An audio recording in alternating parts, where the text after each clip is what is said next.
আমি তোমাদের সামনে তুলে ধরব ক্লাস 12-এর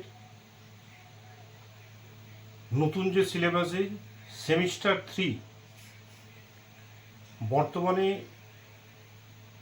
বাজারে বই পাওয়া যাচ্ছে না, তো আমি বই সংগ্রহ করে তোমাদের সামনে আজকে যে প্রশ্নগুলো রাখছি, প্রথম যে ইউনিট 1-এর দ্রব্য যে চ্যাপ্টারটি, যে প্রশ্নগুলো আমি তোমাদের সামনে তুলে ধরছি এই প্রশ্নগুলো করো। এর মধ্যে তোমাদের সেমিস্টার 3 ফিলোসফি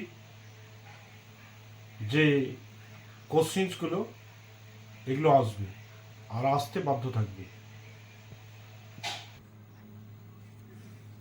আজকে তোমাদের সামনে তুলে ধরছি দ্রব্য। এই দ্রব্য থেকে প্রথম যে চ্যাপ্টারটা ইউনিট 1-এর, এখান থেকে যে গুরুত্বপূর্ণ প্রশ্নগুলো সেগুলো। অ্যারিস্টটলের মতে দ্রব্য হলো গুণ ও কর্মের আশ্রয়। তোমাদের প্রশ্ন করবে কিভাবে যে দ্রব্য হলো গুণ ও কর্মের আশ্রয়, কার উক্তি? তখন বলতে হবে অ্যারিস্টটলের। প্লেটোর মতে দ্রব্য হলো সামান্য ও ধারণা। তো দ্রব্য হলো সামান্য বা ধারণা, এটা কার উক্তি? প্লেটোর। সামান্য ও বিশেষের সমন্বিত রূপ হলো দ্রব্য, উক্তিটি কার? অ্যারিস্টটলের। নামপদের মাধ্যমে দ্রব্যকে জানা যায়, উক্তিটি কে করেছেন? অ্যারিস্টটল। বিশুদ্ধ সামান্য বা জাতি দ্রব্য নয়, এ কথা বলেছেন অ্যারিস্টটল। ডেকার্তের মতে দ্রব্য হল যা স্বয়ম্ভু বা নিজের কারণ। ডেকার্তের মতে চরম বা পরম দ্রব্য হল একটি ঈশ্বর। চরম ও পরম, এটা ডেকার্তের মতে। ডেকার্তের মতে আপেক্ষিক দ্রব্য হল দুটি, দেহ ও মন। দেহ ও মনের মিথস্ক্রিয়ার কথা বলেছেন ডেকার্ত। দ্রব্য শব্দটি ইংরেজি প্রতিশব্দ হল সাবস্টেন্স। সাবস্টেন্স কথাটির উদ্ভূত হয়েছে সাবিস্টেনিয়া শব্দ থেকে।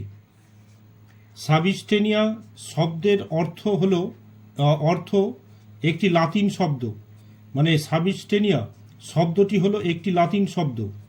প্লেটোর মতে দ্রব্য হলো যা শাশ্বত এবং স্বনির্ভর। Very very important. আকার বা ধারণা বা সামান্যকে দ্রব্য বলেছেন প্লেটো। স্পিনোজার মতে দ্রব্য হল যা স্বয়ম্ভু বা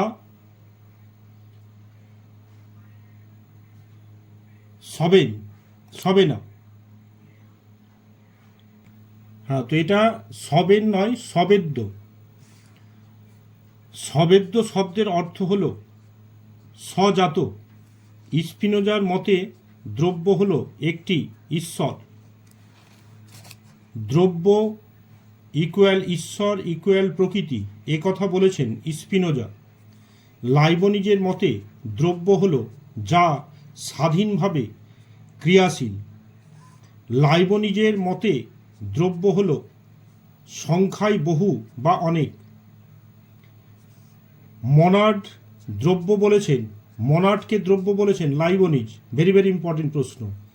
যে প্রশ্নগুলো বলছি এগুলো তো সবগুলো ইম্পর্টেন্ট, এবং যেগুলো মার্ক করছে এগুলো ভেরি ভেরি ইম্পর্টেন্ট।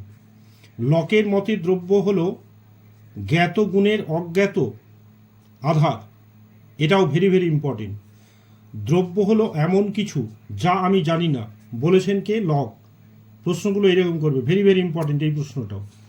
লকের মতে গুণ হলো দুই প্রকার, মুখ্য গুণ, গৌণ গুণ।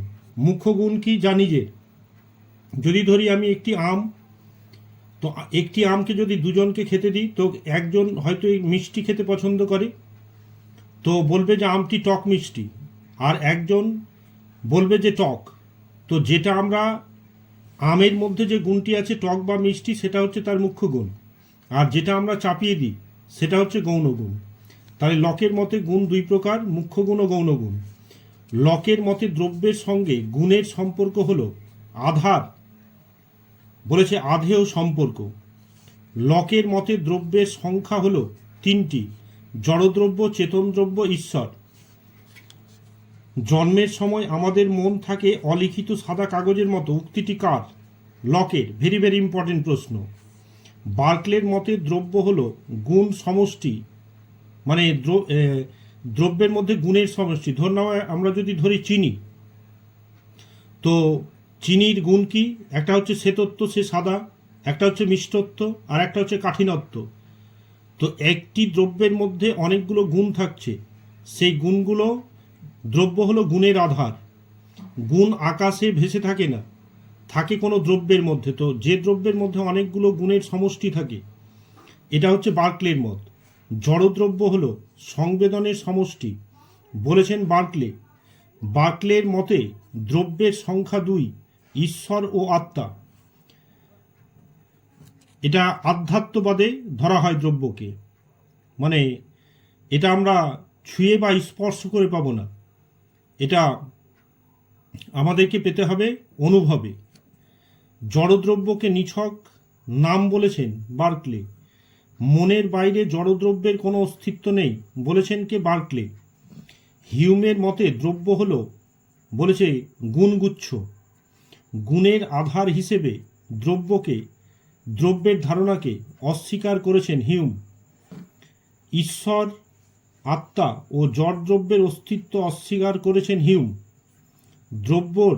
দ্রব্যের ধারণাকে উদ্ভট বা দুর্বোধ্য বলেছেন হিউম। দ্রব্য থেকে এই প্রশ্নগুলো করো, এবং দ্রব্য চ্যাপ্টার থেকে আরও ভিন্ন ধরনের প্রশ্ন আসবে। তো আজকে আমি এমসিকিউ আকারে যে প্রশ্নগুলো হতে পারে, বা এসে আকারে যে প্রশ্নগুলো হতে পারে, এমসিকিউ আকারে প্রত্যেকটা প্রশ্ন হবে। তো এগুলোর মধ্যেই দ্রব্য থেকে থাকবে। তোমরা এগুলো ভালো করে ফলো করো, আর আমার চ্যানেলটিকে পেতে তোমরা সাবস্ক্রাইব এবং শেয়ার করতে ভুলো না।